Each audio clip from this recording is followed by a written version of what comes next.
Astro సిండికేట్లో మీ personal and business promotions కోసం కింది నెంబర్కు కాంటాక్ట్ చేయండి.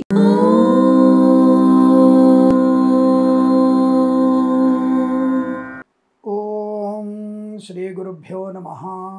హరి ఓం.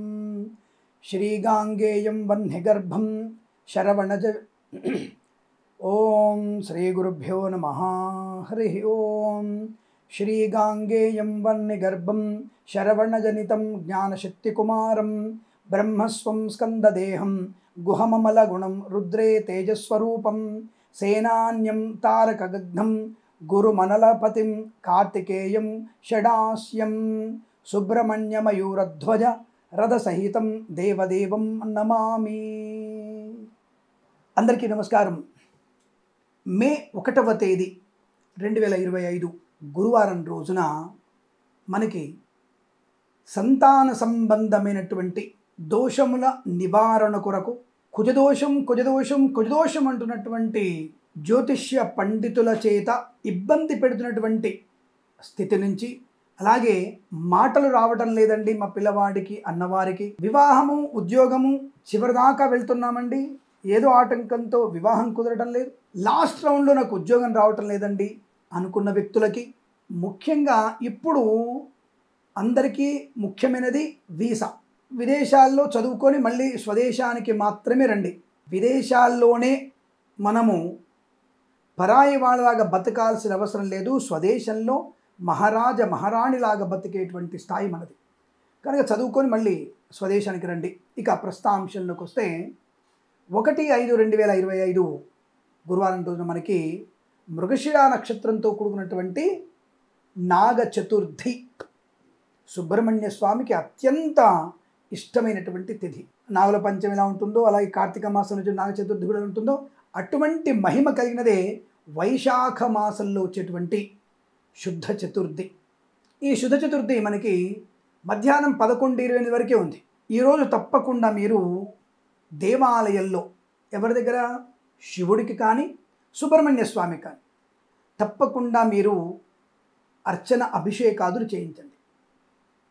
అలాగే ఈరోజు సుకర్మ యోగం అంటే తిదివార నక్షత్ర యోగ కరణాలు ఉంటాయి కదా, అది మనకి ఈరోజు మంచి యోగము అంటే సుకర్మ యోగము అంటారు.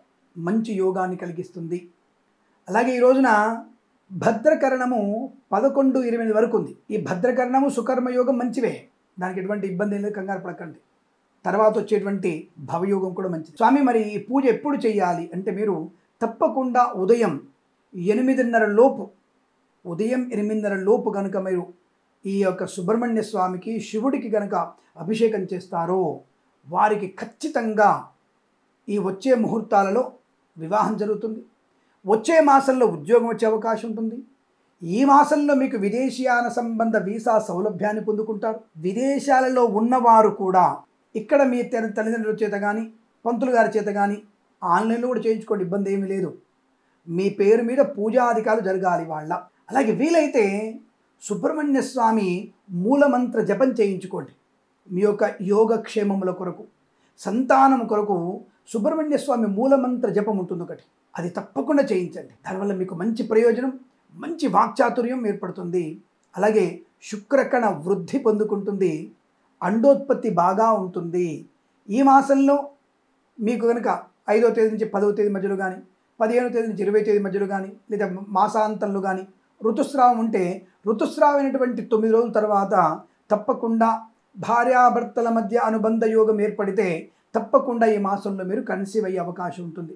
లేదంటే గర్భసంచి పూర్తిగా నాకు ఇబ్బంది ఉందండి, అతనికి మా వారికి వీర్యకణాలు లేవండి అనుకున్న వ్యక్తులు కృత్రిమ గర్భధారణ ద్వారా సంతానాన్ని పొందుకునేటువంటి అవకాశం కూడా ఉంటుంది.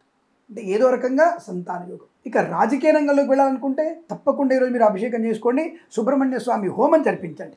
సుబ్రహ్మణ్య స్వామి మూలమంత్ర హోమము జరిపించండి. రాజకీయ రంగంలో అద్భుతమైనటువంటి ఎదుగుదల మీకు ఉంటుంది, ఇందులో సందేహమే లేదు మీకు. అలాగే ఉద్యోగంలో విద్యలో రాణింపు ఉంటుంది. విద్యార్థులు కూడా అనుత్తీర్ణయ్యామండి మేము అని బాధపడాల్సిన అవసరం లేదు. రేపు బ్రహ్మాండమైనటువంటి ఈ పరీక్షల్లో మీరు బెస్ట్ ర్యాంక్ రావడానికి ఉపయోగపడేటువంటి మంత్రము కూడా సుబ్రహ్మణ్య స్వామి అనుగ్రహంతో ఉంటుంది. అది సుబ్రహ్మణ్య స్వామి మంత్రం వల్ల స్ఫురణ బాగా ఉంటుంది. అంటే మీకు స్పాట్ మెమరీ ఎక్కువగా వస్తుంది. అంటే స్పాట్గా మీకు అది ఏ అవసరమో ఆ అవసరం తగ్గట్టుగా మీకు మెదడు బాగా చురుగ్గా పనిచేస్తుంది. కాబట్టి సుబ్రహ్మణ్య స్వామి మంత్ర జపం చేసుకోవడం చాలా మంచిది. ఆ దేవాలయంలో అభిషేకం చేయడం ఇంకా మంచిది. కాబట్టి ఉదయం 8:30 లోపల మీరు తప్పనిసరిగా ఇటువంటి పూజాధికాలు చేసుకోవడం వల్ల ఈ నాగ చతుర్థి మీకు విశేషమైనటువంటి ప్రయోజనాన్ని కలిగిస్తుంది.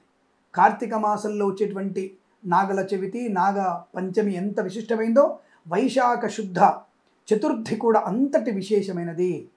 కనుక మీరు తప్పకుండా ఈరోజు ఇటువంటివి చేయండి. విద్య, ఉద్యోగ, సంపన్నత, శత్రునాశనాన్ని పొందుకోవడం. నజర్ అంటారు కదా, ఈ నజర్ పట్టింది బాగా అని ఆ నజర్ నుంచి, దృష్టి దోషాల నుంచి బయటపడేటువంటి అవకాశం ఉంటుంది. ఇంకా వీలైతే మీకు సుబ్రహ్మణ్య స్వామి యంత్రము దొరుకుతుంది. సుబ్రహ్మణ్య స్వామి యంత్రం చాలా జాగ్రత్తగా చేయించుకొని సుబ్రహ్మణ్య స్వామి వారి యొక్క బీజాక్షరాల మంత్రాలతో దాన్ని అభిషేకం చేసి ఇంట్లో పెట్టుకున్న వారికి, వ్యాపార స్థలంలో పెట్టుకున్న వారికి ఒక సరస్వతి ఆకు మీద కానీ, భుజపత్రి ఆకు మీద కానీ ఈ సుబ్రహ్మణ్య స్వామి మూల మంత్రాల్ని రాసుకొని దాన్ని తాయెత్తులాగా చేసి అది మెడలో ధరించినా లేదా నడుము కట్టుకున్నా శత్రునాశనం, వాక్చాతుర్యం, మిత్రలాభాన్ని పొందుకోవచ్చు. జనాకర్షకుడు బాగా ఉంటుంది. వ్యాపార స్థలంలో వ్యాపార లాభాన్ని పొందుకోవచ్చు. అలాగే ఉద్యోగార్థులు ఉద్యోగ ప్రాప్తిని పొందుకోవచ్చు. సంతానం లేని వారికి అద్భుతమైనటువంటి సంతాన ప్రాప్తి ఉంటుంది. ఇది ఇంటిలో పెట్టుకున్న వారికి ఇంటిలో క్షేమము, యోగము, ఆనందం కలుగుతుంది. కానీ ఇలా యంత్రమైనా పెట్టుకోండి. మీరు ఒక తాయెత్తులు పెట్టుకొని మెడకైనా వేసుకోండి. తప్పకుండా మీకు అనుకూలవంతమైన శుభ పరిణామాలు ఉంటాయి. కానీ ఆ యంత్రాన్ని కానీ ఆ తాయెత్తు కానీ తప్పకుండా మీరు 11 రోజులు పూజ చేసుకోవాలి. అంటే చవితి రోజు మొదలుపెట్టి, అంటే చతుర్థి రోజు మొదలుపెట్టి మళ్ళీ వచ్చే చతుర్దశి వరకు దాదాపుగా మీరు ఈ పూజ చేసుకున్నట్టయితే మీకు తప్పకుండా పౌర్ణమి రోజు కట్టుకోండి. ఈ వైశాఖ పౌర్ణమి రోజు ఈ రోజు మొదలుపెట్టి పౌర్ణమి రోజు కట్టుకోండి. అది చాలా బాగుంటుంది. దానివల్ల మంచి ప్రయోజనం ఉంటుంది, అనుకూలత ఉంటుంది. అన్ని రకాల ఆకర్షణ, అంటే శుభ ఆకర్షణ మాత్రమే, నెగిటివ్ ఆకర్షణ కదండి, శుభమైన ఆకర్షణ పొందుకొని అదృష్ట యోగాన్ని పొందుకోవచ్చు. ఇది సత్యం. తప్పకుండా ఇది చేసుకోండి. శుభకరమైనటువంటి అన్ని ప్రయోజనాలు పొందాలని కోరుకుంటూ సర్వేజన సుఖినో భవంతు. జాతకంలో కాలసర్పదోషం ఉన్నా, జాతకంలో పంచమ స్థానంలో రాహు ఉన్నా, భాగ్యస్థానంలో రాహు ఉన్నా, పితృదోషం ఉన్న వాళ్ళు కూడా ఇది చేసుకోండి. అద్భుతం, ఆనంద యోగం ఉంటుంది. శుభమస్తు, అఖండ ఐశ్వర్యమస్తు. ఇలాంటి మంచి మంచి విషయాలు మీకు చేరవేస్తున్నందుకు మీరు నాకు ఇచ్చేటువంటి చిన్న కానుక మరొక 10 మంది చేత మన ఛానల్ని సబ్స్క్రైబ్ చేయించండి, లైక్ చేయండి, షేర్ చేయండి అని కోరుకుంటూ ప్రేమతో మీ కిరణ్ శర్మ. నమస్కారం.